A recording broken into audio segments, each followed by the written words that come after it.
Kali ini gue akan review film KKN di Desa Penari yang versi cut atau 13+.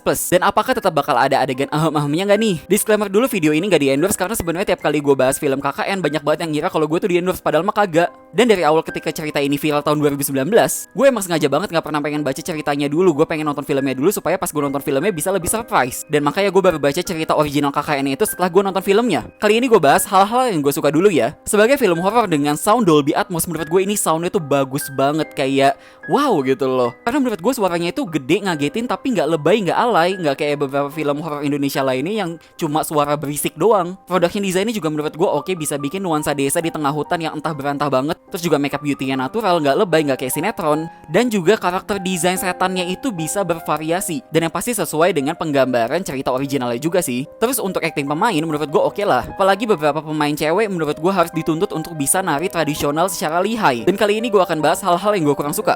Kan katanya ini film horor Indonesia paling mahal gitu kan, budgetnya sampai 15M. Tapi kenapa ya gue ngerasa banyak banget ini tuh pengambilan gambarnya, sinematografinya yang kayak bukan film mahal gitu loh. Entah itu apakah karena kameranya atau permainan lightingnya atau gimana, pokoknya kayak gambarnya menurut gue biasa aja sih. Cuma adegan di opening doang yang adegannya itu kayak Midsommar, ya udah itu doang yang bagus. Bahkan menurut gue pas adegan lagi malam-malam itu adegannya kayak terlalu gelap banget, gue sampai kayak udah melotot tetap aja kagak kelihatan itu adegannya ngapain. Dan yang selanjutnya adalah soal naskah dari film ini. Karena menurut gue 1 jam awal dari film ini isinya kayak kebanyakan cuma jumpscare doang, pindah karakter, pindah adegan, siapa lagi yang ditakutin, ya udah gitu-gitu aja gitu. Tapi untungnya dari adegan klimaks sampai ke ending menurut gue mulai bagus sih, dan gue suka gitu loh. Bahkan sampai makna dari film ini pun juga udah jelas banget makna yang pengen disampaikan ke penontonnya itu apa. Tapi memang ya ketika gue baca cerita originalnya di Twitter, sebenarnya naskah dari film ini tuh kayak plek-ketiplek sama persis kayak cerita originalnya. Jadi maksud gue alur cerita itu terasa kayak loncat-loncatan banget gitu. Maksud gue kalau misalkan memang film ini pengen jadi film adaptasi kan gak harus selalu sama persis juga gitu loh. Seenggaknya bisa ditambahin bumbu-bumbu pemanis di bagian pertengah-tengahannya itu, jadi nggak terlalu monoton tentang setan mulu. Bahkan background karakternya di film ini tuh cuma dijelasin ala kadarnya banget. Padahal di original ceritanya itu semuanya dijelasin panjang lebar banget kan. Dan juga menurut gue banyak banget dialog-dialog yang menurut gue itu kayak penting banget untuk dimasukin di film ini,